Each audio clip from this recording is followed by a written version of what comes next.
Bonjour, une petite vidéo pour des élèves de seconde. Il sera question de la notion de proportion. Dans cet exercice, une entreprise réalise une étude sur les moyens de transport utilisés par ses salariés. L'ensemble T des salariés qui utilisent les transports en commun représente 52% des salariés. Et l'ensemble V des salariés qui utilisent le vélo représente 28% des salariés. Dans un premier temps, donc, il faut interpréter et donner les proportions des ensembles suivants, T bar et V bar. Deuxièmement, parmi les salariés qui utilisent le transport en commun, 40% prennent le train. Déterminer la proportion des salariés de l'entreprise qui prennent le train. Et enfin, troisièmement, 35 salariés utilisent le vélo pour venir travailler. Déterminer le nombre total de salariés de l'entreprise. Je vous laisse le temps donc d'appuyer sur pause, essayer de répondre à ces trois consignes et simplement après, vous pourrez lire la suite de cette vidéo.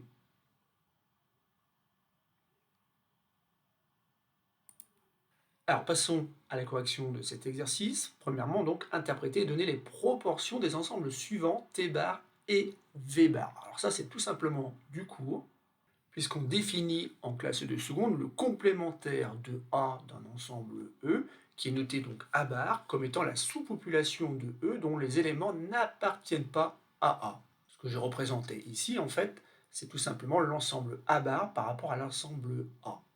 Et dans notre exercice, donc l'ensemble T bar, c'est l'ensemble de tous les salariés qui n'appartiennent pas à l'ensemble T.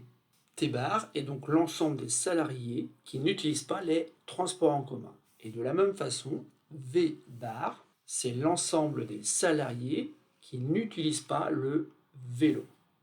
Mais dans la consigne, on demande aussi de donner les proportions de ces deux ensembles. Donc la proportion de T bar est très facile à obtenir, puisqu'en fait, elle est reliée donc à la proportion de l'ensemble T. La somme de la proportion de A bar plus la proportion de A doit faire 1, ou encore P de T bar, c'est 1 moins P de T. Alors P de T ici était donné en pourcentage, donc 52%, que je peux réécrire en écriture décimale, 0,52, et 1 moins 0,52, ça fait 0,48, soit bien sûr 48%. Et de la même façon, P de V bar est égal à 1 moins P de V, mais P de V, la proportion de l'ensemble V, c'est 28%, et en écriture décimale, c'est 0,28, 1 moins 0,28, ça fait 0,72, soit 72%.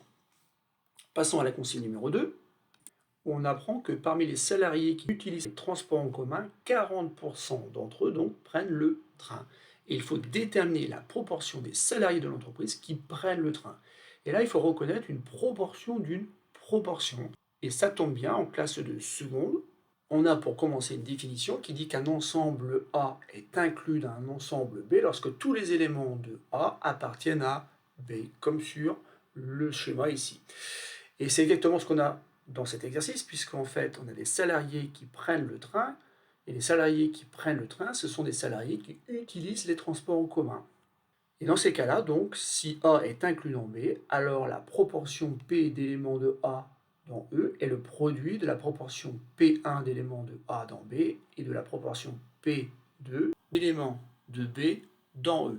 Autrement dit, ici, on a affaire à un produit de deux proportions, P1 et P2. Et si je note TR, l'ensemble des salariés qui prennent le train, la proportion de TR dans E, je vais l'obtenir tout simplement en prenant 40% ou encore 0,40 et en multipliant donc par la proportion des salariés qui utilisent les transports en commun, soit 52% qui en écriture décimale donne 0,52.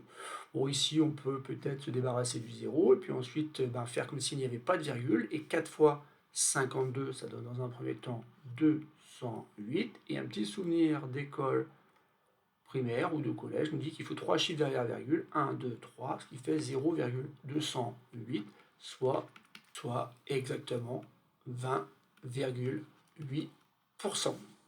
La proportion des salariés qui prennent le train est 20,8%.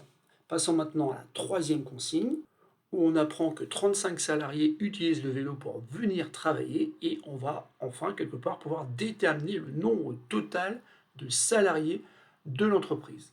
En effet, ici on sait que P de V, la proportion de l'ensemble des salariés qui utilisent le vélo est 28%. Alors, vous pouvez laisser 28 sur 100 ou, comme je l'ai fait depuis le début de l'exercice, rester en écriture décimale.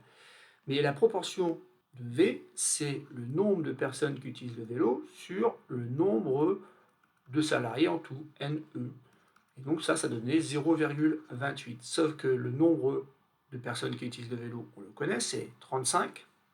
Et donc je peux remplacer NV par 35. Et ensuite, donc j'ai 35 sur NE qui est égal à 0,28. On peut notamment ici utiliser le produit en croix qui fait que NE multiplié par 0,28 est égal à 35 multiplié par 1, ou encore tout simplement 35. Puis enfin, NE est égal à 35 divisé par 0,28. Et si vous prenez la calculatrice, vous allez trouver donc 125. On peut donc conclure qu'il y a en tout dans l'entreprise 125 salariés. Voilà, c'est terminé pour ce petit exercice.